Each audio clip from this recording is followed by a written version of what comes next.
Caneng angin pendel muter nerak telung teso nang rong kecamatan nang Kabupaten Madiun Minggu sore wingi kedatean iku nggarakno puluhan omah rusak gara-gara ketiban wit ruko.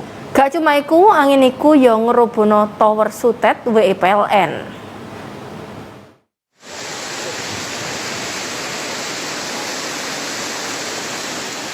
Yo ngene iki video amatir pas detik-detik angin pentil muter nerak desa Sareng Kecamatan Geger Kabupaten Madiun. Angin mlaku banter sampai 20 menit suwene barek dibarengi udan deres sore wingi. Warga kono sempet sepaneng barek kuatir gara-gara teraan angin iku. Pola noman nang telung desa yaiku Desa Sareng, Desa Geger Kecamatan Geger, barek Desa Kepet Kecamatan Dagangan rusak. Malah pirang-pirang omah sik ketok ketiban wit sampai isuk mau. Jare Suryadi warga kono sore wingi kedadean udan deres barek angin ngebas.